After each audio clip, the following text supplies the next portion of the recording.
আমাদের সঙ্গে রয়েছেন বিএনপি চেয়ারপারসনের উপদেষ্টা অ্যাডভোকেট ফজলুর রহমান। ফজলুর ভাই, আপনি আমি সরাসরি বলি, আপনি এখানে আসবেন এই ঘোষণার পোস্টে দর্শকদের মধ্যে অনেকে মন্তব্য করেছেন যে আপনি আওয়ামী লীগের এজেন্ট। কেউ বলছেন আপনি বিএনপিকে আওয়ামীকরণ করতে চাইছেন।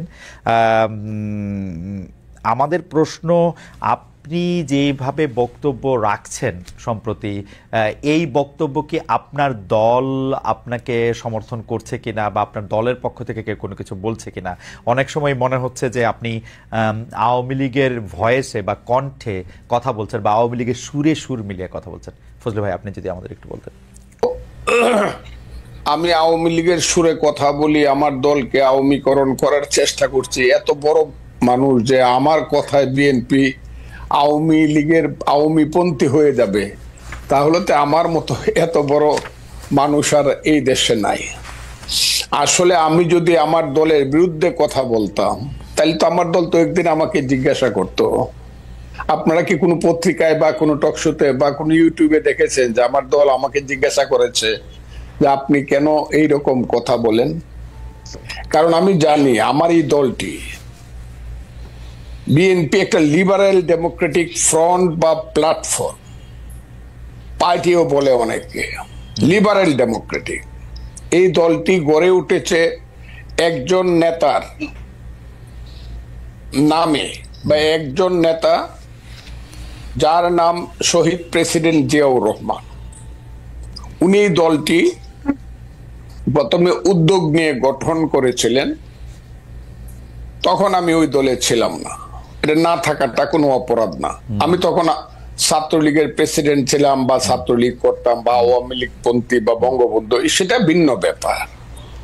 কিন্তু আমি আওয়ামী লীগ ছেড়ে যখন আমি বিএনপিতে গেলাম, সবকিছু জেনে শুনেই বিএনপি আমাকে ওখানে নিয়েছে।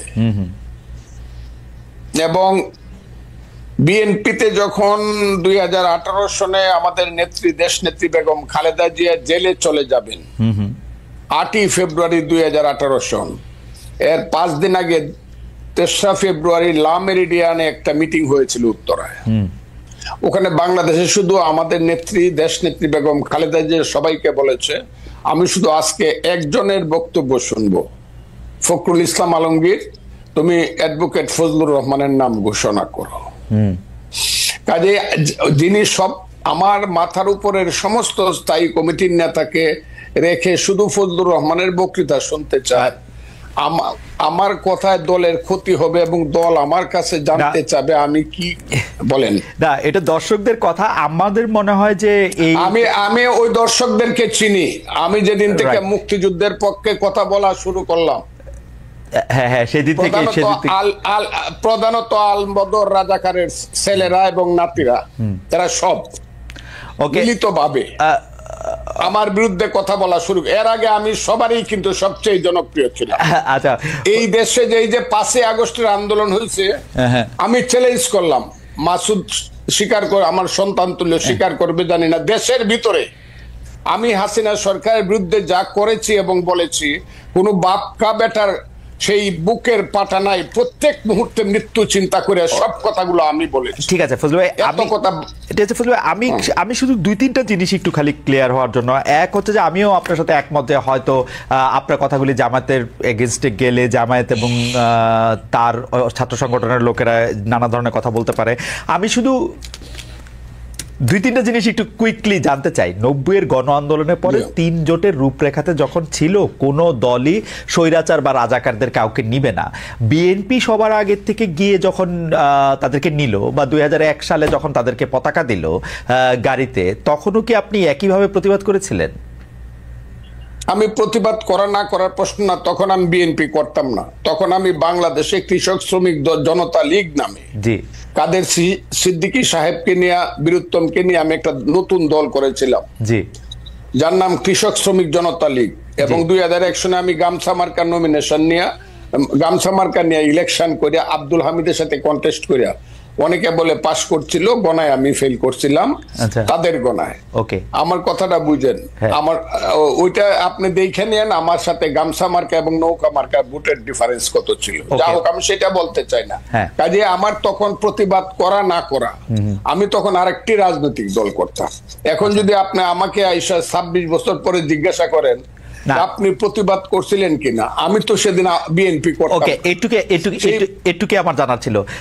আপনি যখন বিএনপিতে জয়েন করেন তখন কি এই ব্যাপারগুলিকে এভাবেই দেখে আসতেছেন? তো আপনি যখন বক্তৃতা দিচ্ছেন, বেগম জিয়াও শুধু আপনাকে শুনতে চাচ্ছেন, তখনও কি আপনি এই ব্যাপারগুলিকে এইভাবেই পাশে আসছেন? কেন আমি এই প্রশ্ন করছি, আমরা কিন্তু দেখেছি যে বিএনপির বর্তমানে যিনি ভারপ্রাপ্ত চেয়ারম্যান আছেন, তিনি বঙ্গবন্ধুকে পাক বন্ধু বলেছেন একাধিকবার। তো সেইটা আপনার রাজনীতির সাথে ঠিক নাকি? বিএনপি একটি বহু মতের দল। আমি বলি বিএনপি, আমি বললাম বহুমতের প্ল্যাটফর্ম। এখানে অনেক ফুল আছে এই বাগানে, অনেক ধরনের ফুল আছে। আমি সেখানে গেছি এবং কথা বলেই গেছি। তখন তারেক রহমান সাহেব দেশে ছিলেন না। আমি যখন বিএনপিতে গেছি, দুনিয়ার কেউ বিএনপি করে না। 2006 সনের নভেম্বরের পরে আমার কথাটা খুব বুঝার চাই, কেউ বিএনপি করে না। জামাতও বিএনপি থেকে সরে গেছে। আমি যখন বিএনপিতে গেছি তখন তারা দূরে দূরে চলে গেছে, 1-11 আইসা গেছে। আমার কথাটা বুঝেন, আমি তখন কিন্তু বিএনপিতে গেছি দুঃসময়ে, এবং আমি সব কথা বলে গেছি। আমার কথাটা খুব ক্লিয়ার। আমি দেশনেত্রী বেগম খালেদা জিয়া কি বলবো কি করব আমি ক্লিয়ার বলে গেছি। আমি আপনার দল করব, আপনি আমাকে চান। দেখেন উনি কিন্তু এখনো জীবিত, কাজে উনি কথাটা লন্ডন থেকেও শুনবেন, সবাই শুনবে। আমি ওনাকে বলছি আপনাকে আমি সাংঘাতিক পছন্দ করি, মারাত্মক ভাবে। যখন আমি ছাত্রলীগের প্রেসিডেন্ট ছিলাম তখন আপনাকে আমি ভীষণ পছন্দ করতাম, আপনার নিজস্ব চিন্তাধারার জন্য। আপনি সব মানুষকে সম্মান করেন। তবে নেত্রী, আপনি যদি আমাকে নেন, একটা কথা বলে দেয়, আমি কোনো কারণে মুক্তিযুদ্ধের আদর্শের বাইরে যাব না। মুক্তিযুদ্ধের আদর্শের বাইরে যাব না। আমার মতো করে আমি কথা বলবো। এতে যদি আপনি আমাকে নেন নিবেন, না হলে নিয়েন না। আমি সব কথা বলেই গেছি। কিন্তু আপনারা, আমার মনে হয় যে ফজলু ভাইয়ের কথা আমরা সবসময় শুনে আসতেছি, দর্শকরাও আজকে একটা পরিষ্কার হলেন। আমি ফজলু ভাই, আমি একটু প্রশ্নটা আপনাকে করে রাখি। আপনি মুক্তিযুদ্ধের আদর্শের বাইরে না যাওয়ার ব্যাপারে আপনার একটা স্পষ্ট অবস্থান আছেন এবং একটা জোরালো অবস্থান আছে। আমি আপনাকে প্রশ্ন করতে চাই যে 53 বছর পার হয়েছে মুক্তিযুদ্ধের পরে, 54 বছর টু বি এক্সাক্ট, মানে নাম্বারের দিক দিয়ে। মুক্তিযুদ্ধের আদর্শের বাইরে বা মুক্তিযুদ্ধের আদর্শের ভিতরে আপনি বাংলাদেশকে কতক্ষণ? আপনার প্রায় সব অনুষ্ঠান দেখি গত 2, 3, 4 বছর ধরে, আপনার কথাবার্তা আমি শুনি। আপনার কাছে কি কখনো মনে হয় ফজলু ভাই, এই সরকার ক্ষমতা আসার পরে আপনি ওদের উপরে একটু বেশি ক্রিটিক্যাল? কারণ আপনি যে কথাগুলি, মানে আমি যে কথাগুলির জায়গায় এটা আসতেছিলাম, যে স্বাধীনতার আপনি প্রায়ই বলেন একজন মুক্তিযোদ্ধা হিসাবে আপনার এই দিন দেখতে হবে, এটা আপনার কোনোদিন ভাবতে হয় নাই। একজন মুক্তিযোদ্ধা হিসাবে আওয়ামী লীগের 15 বছর আপনি কেমনে দেখলেন ফজলু ভাই? আপনি সংবিধানের মূলনীতির কথা বলেন, আওয়ামী লীগ সংবিধানের কুল মূলনীতিটা মানছে, এই গণতন্ত্র, সমাজতন্ত্র, ধর্মনিরপেক্ষতা, জাতীয়তাবাদ। কোন সংবিধান দেখা বাংলাদেশটা পরিচালিত হয়েছে? ভোট হোক, যাই হোক। কিন্তু যদি আপনি তুলনামূলক জায়গা থেকেও বলেন, আপনি বিএনপির জায়গা থেকেও আপনার আমি প্রশ্ন করতে পারি যে বিএনপির আমলে কোন বাংলাদেশের কোন সাংবিধানিক মূলনীতি রক্ষা করা হয়েছে, বিচার বিভাগীয় হত্যা কোনটা বন্ধ হয়েছে? কিন্তু এই সরকারের সময় এসে আপনি এত বেশি হতাশ কেন হয়ে পড়লেন? জীবনে কোনোদিন হতাশ হই নাই। এই বাংলাটা আমার ব্যাপারে ব্যবহার করবেন না। আমি কোনো হতাশ মানুষ না। আমি আপনাকে অনুরোধ করব এই বাংলাটা কেউ যাতে আমার ব্যাপারে ব্যবহার না করে। এক, 2 নম্বর হলো, আমি এই সরকারের বিরুদ্ধে ক্রিটিক্যাল। এই সরকার যারা আনছে, আমি এখনো চ্যালেঞ্জ করছি। গত 10 বছর, আমি 15 বছর আওয়ামী লীগ সরকারের বিরুদ্ধে আমি যা করছি, আমি যা বলছি, আমার নামে যে রাষ্ট্রদ্রোহ মামলা হয়েছে, আমাকে যে আমেরিকাতে নির্বাসনে রাখা হয়েছে, আমাকে যে জেলে রাখা হয়েছে, এই আমি 10 বছর বাড়িতে যাইতে পারি নাই, মা বাবার কবর জিয়ারত করতে পারি নাই হাসিনা সরকারের সমালোচনা করার কারণে। আমি যতবার হাসিনা সরকারকে ফ্যাসিস্ট বলছি, ফ্যাসিস্ট বা যে শব্দটা, এটি আমি প্রথম এস্টাবলিশ করছি সবার আগে। আমি একটা কথা সবসময় বলি, what Bengal things today, rest of India things tomorrow. Gokhale নামে একজন মহান ব্যক্তি এই কথাটা বলেছিলেন। আমি একটা বলতে চাই, আমি ওই দিন জনসভায় বলছি যে আমি যা বলি তার অনেক দিন পরে অনেকে সেই কথাটা বলে। এই সরকার ক্ষমতায় আসার পিছনে, ক্ষমতায় বলবো না, দায়িত্ব পাওয়ার আসার পিছনে আমারও অনেক বেশি প্রচেষ্টা আছে, জীবন মৃত্যুর খেলা আছে। আমার ছেলেগুলা রাত্র 3টার সময় বাইরে হয়ে গেছে, খুঁজে পাইনি, 5 দিন বাসায় আসে নাই। এগুলো আমরাও মাঠেও ছিলাম, বক্তব্য ছিলাম। ফ্রান্স বিপ্লব যে হয়েছে, বিপ্লবের কয়জন নেতার নাম আপনি বলতে পারবেন? কিন্তু ভলটেয়ার, রুসু, যারা ফিলোসফিক্যালি মানুষকে উদ্বুদ্ধ করছে, তাদের নাম বলতে পারবেন। এই দেশে যারা হাসিনা বিরুদ্ধে আদর্শগতভাবে মানুষকে উদ্বুদ্ধ করছে, আমি দাবি করি তার মধ্যে আমি শুধু একজন না, সবার মধ্যে আমি অন্যতম। আর বেশি বললাম না, বললে আবার নিজের ব্যাপারে বেশি ডুল পিটানো হয়। আমি প্রত্যেকদিন বলতাম আমার ওয়াইফকে, যে কোনো সময় আমি মরতে পারি, তুমি বিধবা হইতে পারো, ছেলেরা এতিম হইতে পারে, ভয় পাইবা না। এইসব কথা আমি আপনাকে বলি। আওয়ামী লীগের বিরুদ্ধে আমি যে ফাইটটা, আওয়ামী লীগ মানে 15 বছর হাসিনার বিরুদ্ধে, 15 বছর না, 96 সন থেকে শেখ হাসিনার বিরুদ্ধে। আমার 3টা ইলেকশন শেখ হাসিনা লুট করে নিছে। আব্দুল হামিদ আমার সঙ্গে 2টা ইলেকশনে ফেল করছে, তারপর আমাকে ডিক্লেয়ার করে নাই। আমি স্বতন্ত্র ইলেকশনে 96 সনে আব্দুল হামিদের চেয়ে 5200 ভোট বেশি পাস করছিলাম। 96 এর ভোটটা গণলে এখনো প্রমাণিত হবে। কাজে আমি আওয়ামী লীগের প্রতি, আমি এখন বলতেছি যে আওয়ামী লীগের লিখতে 10 বছর সময় লাগবে। আপনি কি শুনছেন আমার এই বাক্যটা? কতদিন যাবত শুনছেন? আপনি নিজে বলেন। আওয়ামী লীগের বলছি, আমি বলছি আওয়ামী লীগের হাইব্রিডরা। প্রথমত শেখ হাসিনা নিঃশর্ত শুধু ক্ষমা না, কি ক্ষমা চাইতে হবে যদি বাংলার মানুষ ক্ষমা না করে? আওয়ামী লীগের এই হাইব্রিড দ্বারা কোনোদিনই দেশে পলিটিক্স করতে পারবে না। এই কথাটা আমি বলছি, প্রতিদিন বলতেছি, এখনো বলছি। এখন আমি বলতেছি সরকারের বিরুদ্ধে আমি না, কিন্তু সরকারের কর্মকাণ্ডের বিরুদ্ধে। আমি ইউনূস সাহেব যেদিন হয়েছে, আমি ইউনূস সাহেব সম্পর্কে যা বলছি, মাসুদ কেন, আপনি কেন, বাংলাদেশের কেউ বলতে পারবে না আমি ইউনূস সাহেবকে কি বলছি? শুনেন না আমি কি বলছি? 100 বছরের মধ্যে এমন সুসন্তান বাংলায় জন্মগ্রহণ করে নাই। বাঙালি মুসলমানের মধ্যে তিনি সুসন্তান যিনি নোবেল প্রাইজ দেন। এগুলো আমি বলছি। আমি 8 তারিখে রাত্র 9:30 উনি যখন শপথ নেন বঙ্গভবনে, আমি সবচেয়ে জোরে হাততালি দিছি।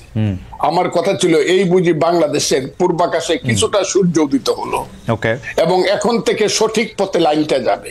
কিন্তু আমি যেদিন থেকে বুঝতে পেরেছি এই সরকার কুটকৌশল করিয়া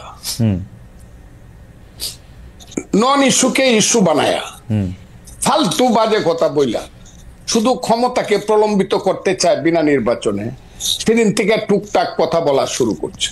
টুকটাক আমার কথাটা বলে, আমি কিন্তু প্রথম বলছি ঠিক আছে 2 বছর নেন, এখন কিন্তু 2 বছর বলি না। আমি একটা নিঃশর্ত ভাবে বলছি 2 বছর নেন। আমার দল আমাকে যে তুমি 2 বছর কেন দিলা, আমি বলছি দিছি ইউনূস সাহেবের মতো লোক 2 বছর দেশ চালা। কিন্তু যখন আমি বুঝতে পারছি এই যে মাসুদ বসে আছে, তারা আমাদের সন্তান, তারাই আগামী দিনে এই দেশে রাষ্ট্র চালাবে। আমি খুব দোয়া করব তারা যাতে যোগ্যতা সহকারে রাষ্ট্র চালায়। কিন্তু তাদের যে মূল নেতা বলা হইলো জাতিসংঘে গিয়া, তার নাম হলো বোধহয় মাহফুজ আলম, যাকে মাস্টার মাইন্ড হিসাবে ইউনূস সাহেব পরিচয় করে, এতে আমার কোনো আপত্তি নেই। কিন্তু ও প্রথম দিকে কিছু কাজ করলো আমার ওই সন্তানটি, এবং কিছু কথা বললো যে কথাগুলোর সঙ্গে আমি সিরিয়া, ইরাক বা মধ্যপ্রাচ্যে কিছু আদর্শিক মিল পাই। আফগানিস্তানে এই মিলগুলো আমাকে আহত করছে। কেন আহত করছে? তারা গত 6 মাসে 6 মিনিটের জন্য মুক্তিযুদ্ধ কথাটাই বলে নাই। তারা মুক্তিযুদ্ধ বলতে চাইছে 47-কে এবং 24-কে। 24-কে আমি মাথার উপরে ধারণ করি। আমি আবারও বললাম, মাথার উপরে 24-এর জন্য আমার অনেক হৃদয়ে কান্না আছে, সেটা আছে।